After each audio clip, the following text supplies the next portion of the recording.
அருள்மிகு நெல்லையப்பர் அருள் தரும் காந்திமதி அம்பாள் திருக்கோவிலில் ஆடிப்புற திருவிழா அம்பாள் சன்னதியில் கொடியேற்றத்துடன் தொடங்கியது. திரளான பக்தர்கள் பங்கேற்றனர்.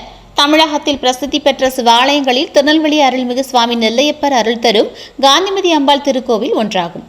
பழமையும் சிறப்பும் வாய்ந்த இத்திருக்கோவிலில் சுவாமி அம்பாளுக்கு ஆண்டு முழுவதும் பல்வேறு திருவிழாக்கள் நடைபெறுகின்றது. அதில் அன்னை காந்திமதி அம்பாளுக்கு ஆடிப்புற திருவிழா மற்றும் ஐப்பசி திருக்கல்யாண திருவிழாக்கள் முக்கியமானவை.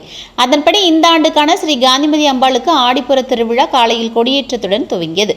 இத்திருவிழாவிற்காக ஸ்ரீ காந்திமதி அம்பாள் சுவாமி சன்னதியில் இருந்து வெள்ளி சப்பரத்தில் கடந்த சனிக்கிழமை மாலை தன் வீடான அம்பாள் சன்னதிக்கு எழுந்தருளினார்.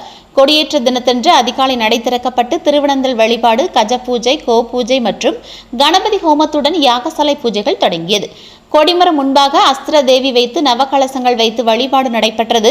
கொடிப்பட்டம் திருக்கோவிலுக்குள் உலா வந்தது. அம்பாள் சன்னதி உற்சவர் மண்டபத்தில் ஸ்ரீ காந்திமதி அம்பாள் சிறப்பாக அலங்கரிக்கப்பட்டிருந்தார். காலை 6 மணிக்கு மேல் 7 மணிக்குள் அம்பா சன்னதி முன் அமைந்துள்ள கொடிமரத்தில் கொடிப்பட்டத்திற்கு பூஜைகள் நடைபெற்று கொடியேற்றம் நடைபெற்றது.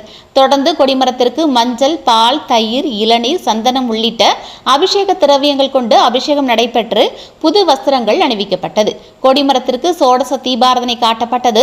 இந்த நிகழ்வில் திரளான பக்தர்கள் கலந்து கொண்டு சுவாமி தரிசனம் செய்தனர்.